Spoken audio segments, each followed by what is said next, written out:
할렐루야. 기독교 역사는 순교의 역사라고 말들을 하고 있습니다. 누군가가 피를 흘려 죽어야 하지만이 하나님의 구원의 역사가 일어나기 때문에 그렇습니다. 예수님의 십자가 사건이 그렇습니다. 예수님이 십자가에서 죽었습니다. 그리고 초대교회, 그 예루살렘 교회 일꾼이었던 스데반 집사가 돌에 맞아 죽음으로 초대교회는 엄청나게 부흥성장했고 지금까지 교회는 성장해 나가고 있습니다. 순교의 역사인 것입니다. 여러분, 한국교회도 마찬가지죠. 한국교회도 토마스 선교사라는 그 선교사님이 대동강변에서 피를 흘리고 쓰러짐으로 말미암아, 그리고 많은 순교자들이 피를 흘림으로 말미암아 오늘 한국교회는 이만큼의 성장이 있게 되었습니다. 그러므로 기독교 역사의 최초의 순교자가 되었던 스데반 집사를 우리가 오늘 말씀을 통해 조명해 보면서 스데반 집사를 통해서 하나님이 우리에게 말씀하시고자 하는 그 말씀을 우리가 깨닫고 이해하심에 은혜 받는 귀한 시간이 되기를 예수님의 이름으로 축원합니다. 여러분, 본래 스데반 집사라는 분은 설교자가 아닙니다. 하나님의 교회에서 일꾼으로 부르신 7 집사 중에 한 사람이 스데반이라는 사람이었습니다. 여러분, 이 사람은 설교를 위해서 준비된 사람이거나 또 설교를 훈련받은 사람이 절대 아니고 그냥 평범한 교회 일꾼이었는데, 근데 오늘 여러분 사도행전 7장을 읽어보게 되면 처음부터 거의 마지막까지 스데반 집사의 설교가 계속 이어지고 있습니다. 스데반은 교회 봉사자 집사로서 이 직분을 맡고 감당하다가 복음을 전하다가 붙잡히게 되었습니다. 그래서 유대인들에게 끌려가지고 예루살렘 공회에 들어가가지고 거기서 지금 많은 사람들 앞에서 재판을 받고 있는 것입니다. 그리고 스데반은 지금 예루살렘 공회에서 대제사장들과 공회위원들이 있는 자리에서 그는 자기의 신앙을 간증하면서 한편의 설교를 지금 외치고 있습니다. 근데 스데반은 그가 설교를 한편 했는데 설교를 하고 그 설교를 들은 분노한 이 설교를 들은 사람들에게 돌에 맞아 죽게 되었습니다. 스데반은 이 땅에서 한편의 설교를 남기고 결국은 돌에 맞아 죽는 순교자의 반열에 이르게 되었습니다. 오늘 보면 오늘 사도행전 7장부터 여러분들이 스데반 집사는 아브라함으로부터 솔로몬 시대까지의 긴 설교를 하고 마지막 설교를 하는 결론 부분이 오늘 저희들이 읽었던 51절 말씀과 52절 말씀인데, 여러분 그 설교의 마지막 말미를 보게 되면 어떤 내용이 나오냐면 51절과 52절 보니까 성경은 이렇게 얘기합니다. 목이 곧고 마음과 귀에 할례를 받지 못한 사람들아, 너희도 너희 조상과 같이 항상 성령을 거스르는도다. 너희 조상들이 선지자들 중에 누구를 박해하지 아니하였느냐? 의인이 오시라고 예고한 자들을 그들이 죽였고 이제 너희는 그 의인을 잡아준 자요 살인한 자가 되나니라고 하면서 결론은 회개하라는 것입니다. 너희들이 십자가에 못 박아 죽였던 그 예수가 이미 오래전 구약 선지자들이 예언했던 메시아가 아니냐. 그 메시아를 예수 그리스도를 너희들이 십자가 못 박아 죽였으니 너희들은 하나님 앞에 회개해야 된다는 것을 강력하게 말씀을 선포하고 있는 것입니다. 여러분, 스데반의 설교는 매우 잘한 설교였습니다. 본문의 설교를 들은 청중들의 반응이 나타나는데 성경 말씀 보니까 저희가 이 말을 듣고, 다른 말로 얘기하면 스데반 집사의 설교를 듣고 이들이 마음에 찔려라고 했습니다. 마음에 찔려라고 했습니다. 여러분, 대체로 우리가 설교를 잘했다라고 할 때, 설교를 잘했다라는 평가를 받으려면 설교하기에서는 두 가지 이상의 이유가 있어야 되는데, 두 가지 반응이, 청중들의 반응이 나타나는데, 첫 번째 반응은 뭐냐면 청중들이 마음에 은혜를 받는 것입니다. 좋은 설교가 무엇이냐? 청중들의 마음에 감동을 주고 은혜를 주는 설교가 바로 좋은 설교고, 또 하나는 청중들의 마음에 찔림을 주는 설교가 바로 이것이 잘하는 설교라는 것입니다.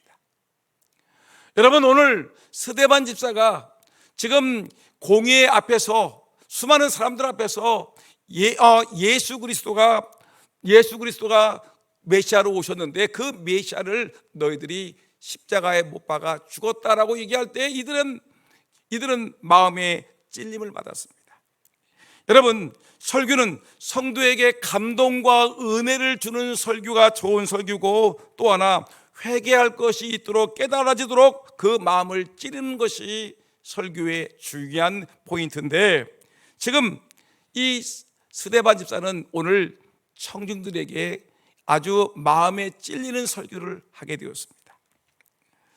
여러분, 그러나 교인들의 마음을 건드리지 않고 살살 피해가는 식으로 설교는 좋은 설교가 아니라고 이래 신학교에서 가르치는데, 오늘 스데반의 설교는 듣는 청중들의 마음을, 아주 심장을 확 찌르는 생명의 말씀이었습니다.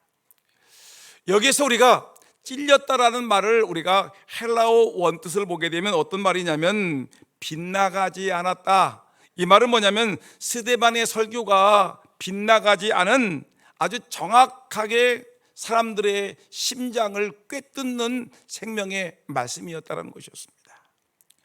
여러분, 그러면 한번 우리가 생각해 보겠습니다. 그럼 찔림을 받은 사람들의 반응은 어떤 반응이 나타날까요? 보통 우리가 두 가지 반응을 얘기하는데, 우리가 하나님의 말씀을 듣다가 내가 마음속에 찔림을 받았습니다.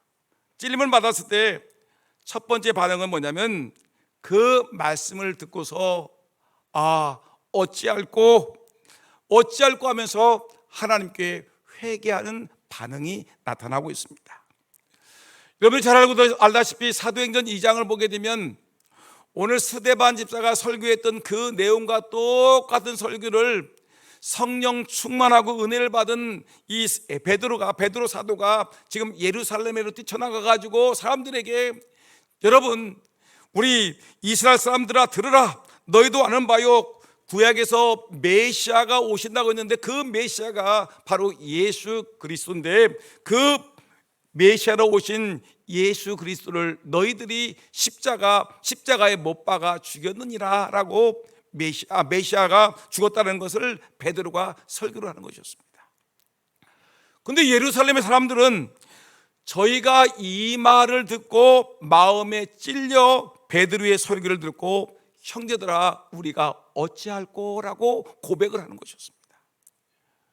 여러분, 베드로가 설교했습니다. 너희들이 십자가에 못 박아 죽였던 그 예수가, 구약에서 얘기했던 우리의 구세주 메시아가 예수인데, 예수를 너희들이 십자가 못 박아 죽였느니라고 외치니까 이들은 우리가 어찌할꼬 하면서 이 탄식하고 있을 때 베드로가 회개하라, 그리고 예수 그리스도의 이름으로 세례를 받고 죄 사함을 받으라고 했더니 이들은 그 말을 듣는 즉시 어찌할꼬 탄식하며 회개하고 이들이 다 세례를 받았는데 하루에 3,000명씩 5,000명씩 예수 믿는 놀라운 구원의 역사가 일어나게 된 것입니다.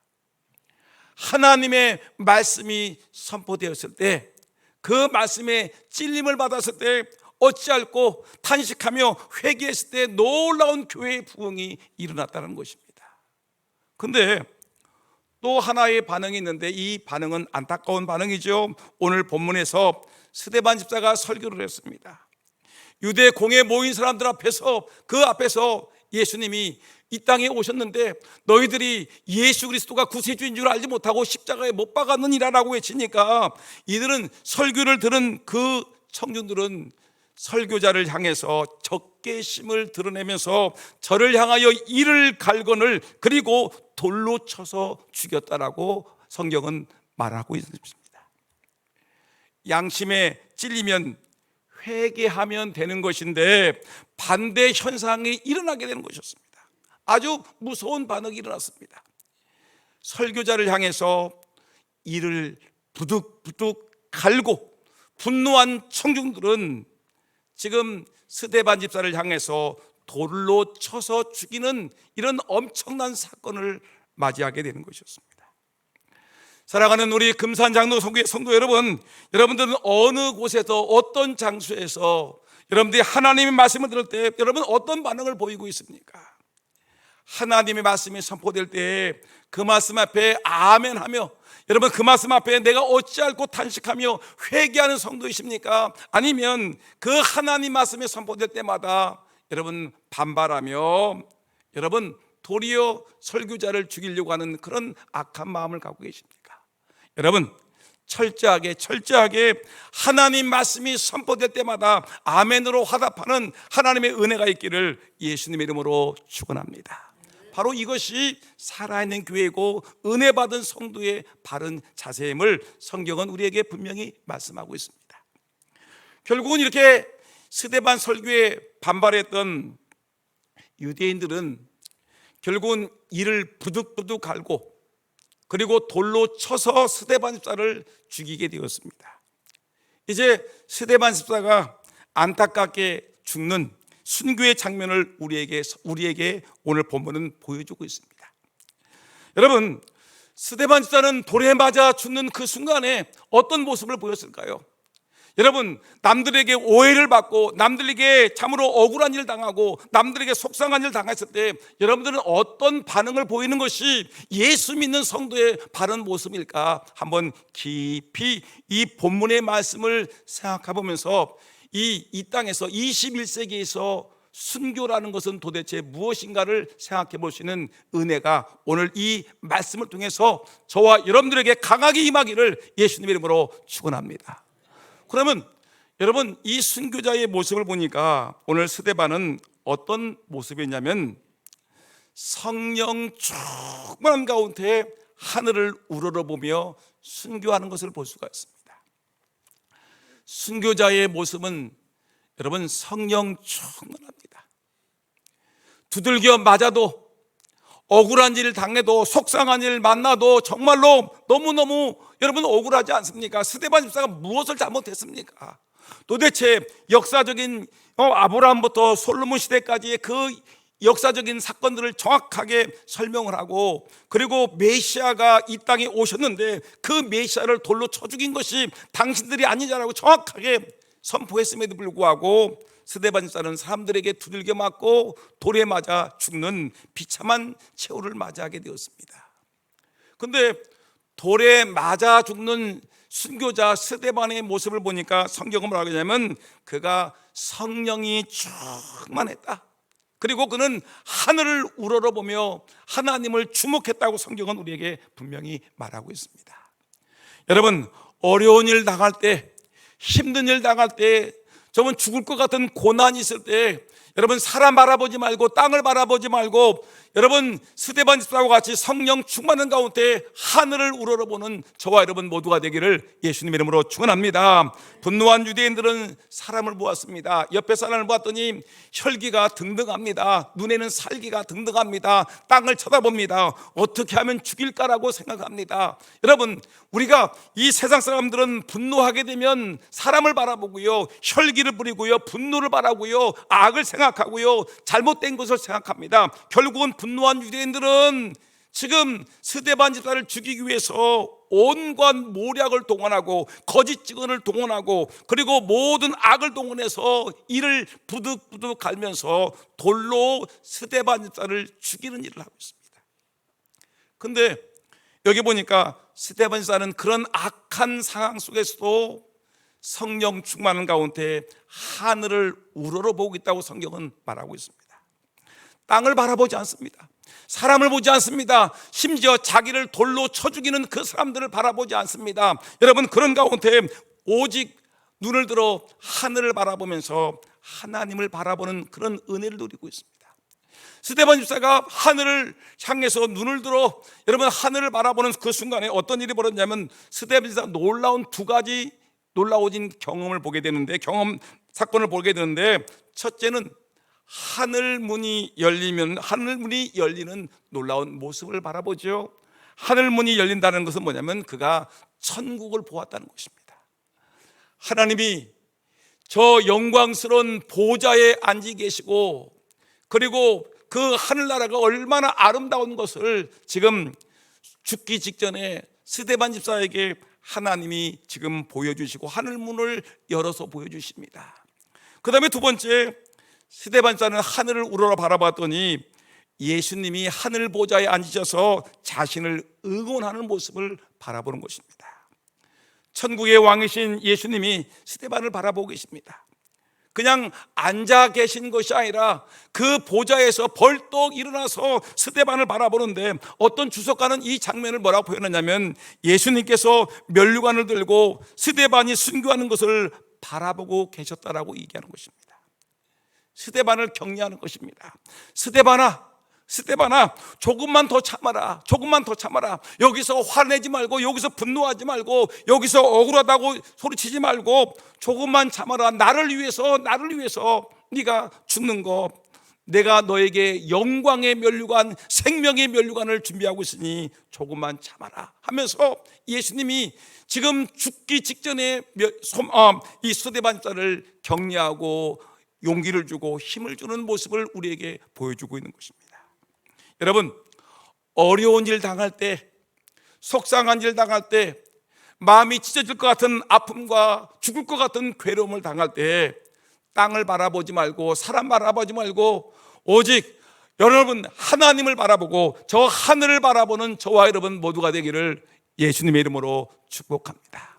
이 땅 바라보면 눈물만 나고요, 사람 바라보면요 도리어 혈기가 나고요, 여러분 세상의 여러 가지 얘기를 들어보면 우리가 더 흥분하고 잘못된 길로 갈 수 있는데, 어려운 일 당할 때마다 믿음의 주요 온전케 하시는 하나님 바라보고 저 하늘을 바라보는 은혜가 있는 우리 성도들 되기를 주님의 이름으로 축복합니다.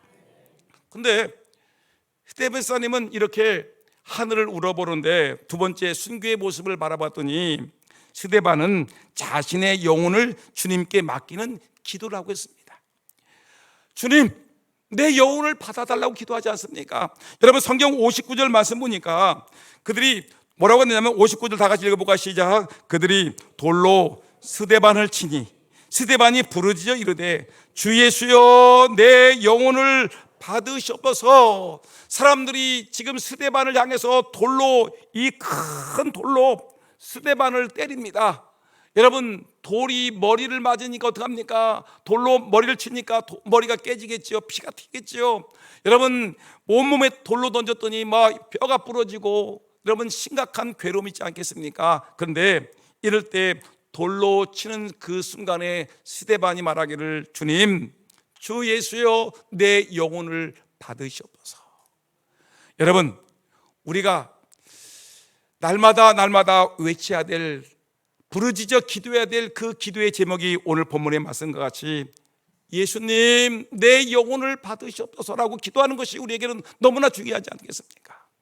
스데반 집사와 같이 지금 돌에 맞아 죽는 그 순간에도 주 예수여 내 영혼을 받으시옵소서라고 기도했던 그 모습과 같이 여러분, 우리도 날마다 순간순간마다 내가 평안하든 아프든 건강하든 여러분 모든 일을 어떤 일을 만나든지 간에 날마다 하나님 내 영혼을 받으시옵소서, 내 영혼이 잘못된 길로 가지 아니하고 이단에 빠지지 아니하고 세상에 빠지지 아니하고 내 영혼이 잘못된 길로 가지 않도록 하나님 내 영혼을 날마다 지켜달라고 기도하는 그런 기도가 우리 모두에게 있기를 진심으로 소원합니다. 여러분, 우리가 120세를 사든 150세를 살든 우리는 언젠가는 내 생명이 끊어질 날이 있을 것입니다. 여러분, 언제 죽든 그것은 상관이 없습니다. 그러나 정말 기도할 것은 하나님 내 영혼을 지켜달라고, 마귀에게서 내 영혼을 지키시옵소서, 이단으로부터 내 영혼을 지키시옵소서, 세상의 물질로부터 내 영혼을 지키시옵소서, 세상의 악한 것들로부터 내 영혼을 지키셔서 내 영혼이 저 천국의 영생 복락을 누리며 살게 해달라고 그 기도하는 그런 은혜가 있기를 다시 한번 소원합니다. 그래서 이 시편 기자는 이렇게 얘기했습니다. 시편 42편 5절 말씀 보니까 내 영혼아 내가 어찌하여 낭망하며 어찌하여 내 속에서 불안하여 하는고 너는 하나님을 바라라. 그 얼굴의 도우심을 인하여 내가 오히려 찬송하리로다. 여러분, 세상이 힘들어도 낙심하지 마시고요, 세상이 살기 고달퍼도 여러분 불안하지 않고 우리 하나님을 바라보며 내 영혼을 지켜달라고 부르짖는 그런 은혜가 우리에게 있어야 될 줄 믿습니다. 여러분, 그 다음에 스데반이 이렇게 하나님께 죽으면서 성령 충만하여 하나님을, 하늘을 바라보고 또 내 영혼을 지켜달라고 기도하는 가운데 놀라운 순교자의 모습이 나타나는데, 세 번째 보니까 스데반은 원수를 사랑하는 기도를 올리면서 장렬하게 순교하는 모습을 보이고 있습니다. 여러분, 우리 기독교의 정신이 뭡니까? 원수를 사랑하라. 사랑이죠. 용서입니다. 오늘 스데반 집사가 원수를 사랑하는 그 결정적인 모습을 보여주는데, 여러분 60절 말씀 읽어볼까요? 60절 다 같이 시작. 무릎을 꿇고 크게 불러 이르되 주여 이 죄를 저들에게 돌리지 마옵소서. 주여 주여 주여 이 죄를 저들에게 돌리지 마옵소서. 돌이 날아와서 머리가 깨지고 아주 얼굴이 부서지고 여러분 가슴에 돌에 맞아 심장이 터지고 뼈가 부러지는 그런 와전 속에서 이 스데반은 무릎을 꿇습니다. 무릎을 꿇는 것이 쉬운 일이 아니지 않습니까? 무릎을 꿇고 하나님께 크게 불러 이르되 주여 이 죄를 저들에게 돌리지 마옵소서. 스데반이 얼마나 억울하겠습니까? 얼마나 속이 터지겠습니까? 얼마나 괴롭겠습니까? 얼마나 아프겠습니까? 여러분, 얼마나 괴롭겠습니까? 근데 한마디 하소연을 하지 아니하고 그 고통스러운 순간에 무릎을 꿇고 하나님께 기도하기를, 하나님 저들의 죄를 용서해달라고 기도하고 있는 그 아름다운 기도의 모습을 여러분 우리가 바라보고 있지 않습니까? 여러분, 진정한 승리자가 누구입니까? 우리는 진정한 승리에 대한 오해를 할 때가 많은데 세상적인 가치관을 갖고 있기 때문에 여러분 우리가 진정한 승리에 대한 오해를 하고 있습니다. 진정한 승리에 대한 두 가지 견해가 있는데, 안 믿는 사람, 예수 안 믿는 사람들의 모습과 예수 믿는 사람들의 입장은 분명히 다른 것입니다. 예수 안 믿는 사람들은 승리를 뭐라고 얘기했냐면, 나를 괴롭히고 나를 힘들게 하는 사람을 박살내야 된다. 그 원수를 꺾어 죽이는 것을 우리는 승리다라고 얘기하는 것입니다.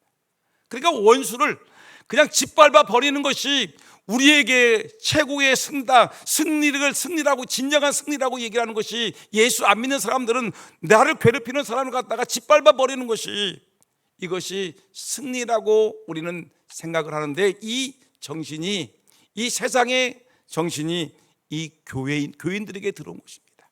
근데 진짜 예수 믿는 사람들, 예수의 정신으로 살아가는 사람들은 어떤 사람들이냐면, 이들은 진정한 승리는 용서한다. 진정한 승리는 사랑이라고 얘기를 하는 것입니다. 예수님이 그러셨죠. 여러분, 스데반 집사가 그랬죠. 손양한 목사가 그랬지 않습니까? 자기 아들을 죽인 원수를 양아들로 삼아, 여러분 그 아들을 정말로 목사로 키웠던 사람이 누굽니까? 손양한 목사님 아십니까? 예수님이 그러셨습니다. 오늘 보면 스데반 집사를 보니까 6절 말씀 보니까 무릎을 꿇고 크게 불러 이르되 주여 이 죄를 그들에게 돌리지 마옵소서, 이 말을 하고 찬이라라고 했습니다. 예수님도 십자가상에서 이런 기도를 했습니다. 누가복음 23장 34절 말씀 보니까 이에 예수께서 이르시되 아버지 저들을 사하여 주옵소서. 아버지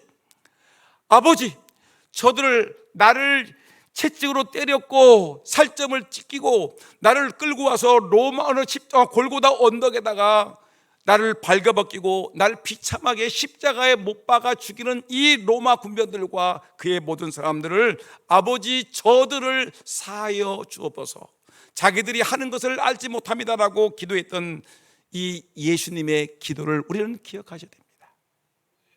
여러분, 예수님의 기도, 아버지 저들을 사하여 주옵소서, 예수님이 기도했죠. 그 다음에 얼마 지나서 스데반 집사가 돌에 맞아 죽으면서 말하기를 주여 이 죄를 그들에게 돌리지 마옵소서라고 얘기를 했죠. 여러분, 이 기도가 누구의 기도가 되겠습니까? 바로 예수님을 따라가는 저와 여러분들의 기도가 되기를 예수님의 이름으로 축원합니다. 여러분, 그래서 베드로도 나중에 순교자가 되었죠. 베드로 사도가 이 베드로 자기 편지를 쓰면서 이렇게 얘기했습니다. 베드로전서 3장 9절 말씀 보니까 애들아, 악을 악으로, 욕을 욕으로 갚지 말고 도리어 복을 빌라. 이를 위하여 너희가 부르심을 받았나니 이는 복을 이어받게 하려 하심이라. 베드로가 외쳤습니다. 사랑하는 교회 여러분,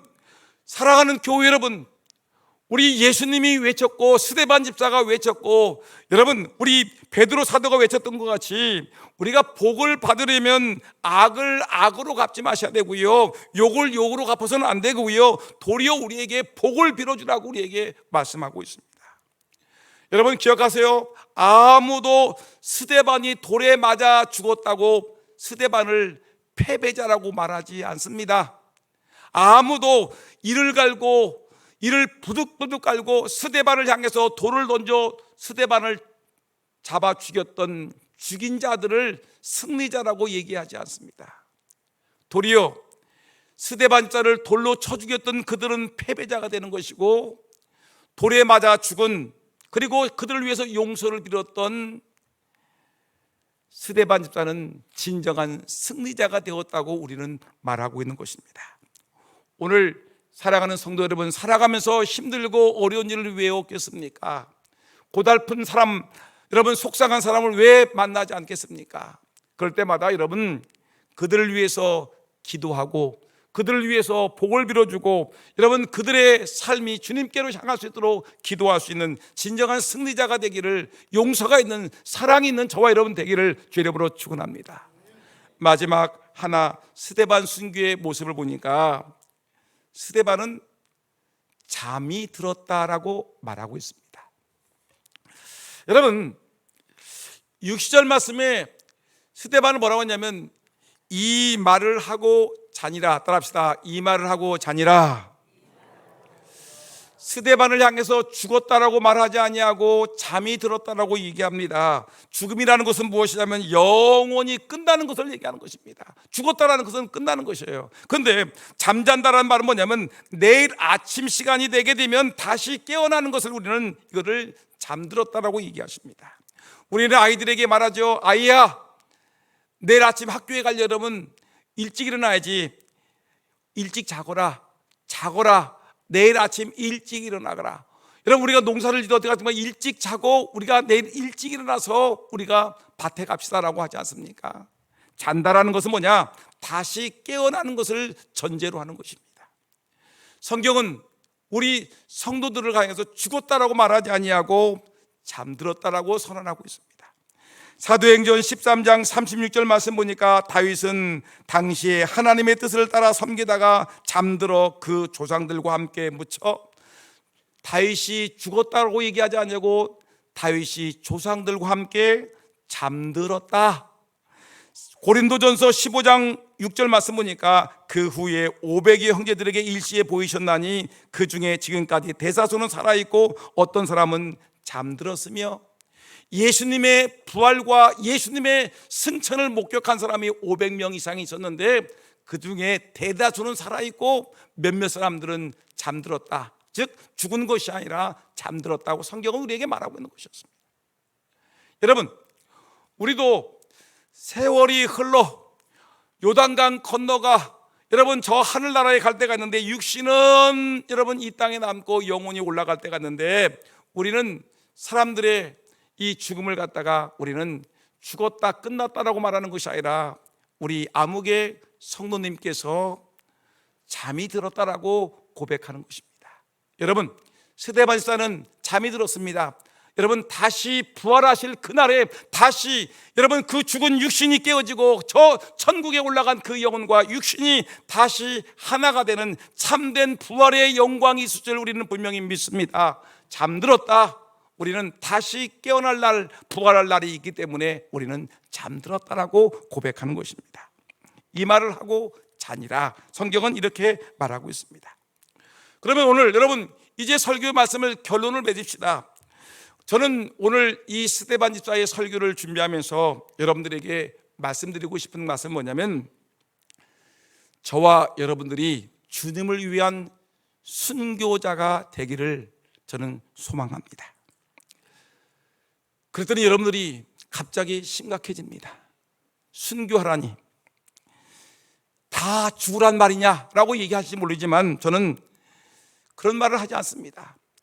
스데반 같은 순교는 여러분 우리 대한민국에서 순교자가 나올 수가 있겠습니까? 아무리 전도해도 여러분 우리를 돌로 쳐 죽이는 사람이 없습니다. 순교할 수도 없습니다. 순교할 만한 형편도 되지 않습니다.